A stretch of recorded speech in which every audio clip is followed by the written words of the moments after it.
সুন্দরবন এত ফাঁকা কেন আর বাঘ কোথায়? সব বাঘ সিংহ খেয়ে ফেলে। খালেদ ভাই, সুন্দরবন এত ফাঁকা কেন আর বাঘ কোথায়? শরীফুলের এমন প্রশ্নের জবাবে খালেদ বলেন, সব বাঘ সিংহ খেয়ে ফেলেছে।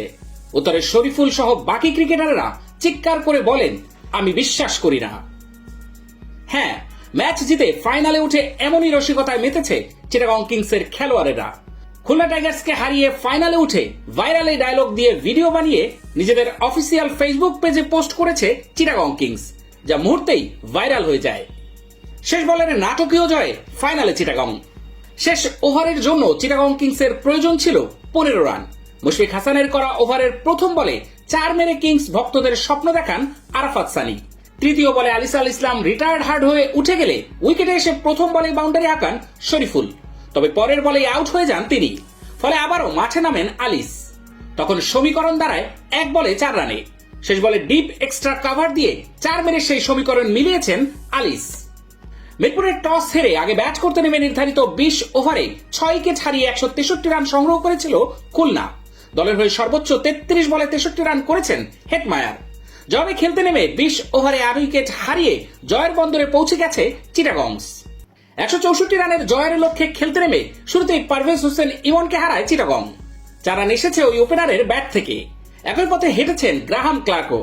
তাতে 35 রানেই 2 উইকেট হারায় কিংসরা। তৃতীয় উইকেট জুটিতে ঘুরে দাঁড়ায় চিটাগং। খাজা নাফি ও হোসেন তালাত মিলে যোগ করেন 70 রান। তালাত করেছেন 40 রান, আর নাফির ব্যাট থেকে এসেছে 46 বলে 57 রান। 105 রানে 3 উইকেট থেকে 130 রানে যেতে আরো 4 উইকেট হারায় চিটাগং। শামীম হোসেন, মোহাম্মদ মিঠুনদের ব্যর্থতায় তখন অনেকটা ম্যাচ থেকে ছিটকে যায় তারা। তবে শেষ দিকে চমক দেখিয়েছেন সানি ও আলিস। দুজনের দুর্দান্ত ব্যাটিংয়ে ফাইনালের টিকিট পেয়েছে দল। আলিস 7 বলে করেছেন অপরাজিত 17 রান, আর সানি 13 বল খেলে অপরাজিত ছিলেন 18 রানে। এর আগে ব্যাটিংয়ের শুরুটা মোটেও ভালো করতে পারেনি খুলনা। ইনিংসের তৃতীয় ওভারেই সাজঘরে ফেরেন মেহেদী হাসান মিরাজ। 6 বল খেলে 2 রানের বেশি করতে পারেননি অধিনায়ক। 3 নেমে ব্যর্থ অ্যালেক্স রস।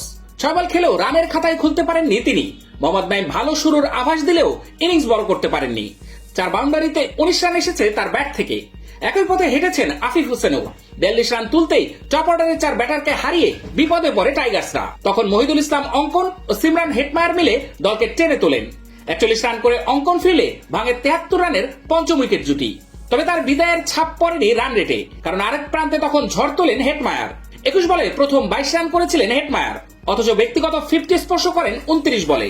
শেষ পর্যন্ত 33 বলে 63 রান এসেছে তার ব্যাট থেকে, আর শেষ দিকে 5 বলে অপরাজিত 12 রান করেন হেটমায়ার।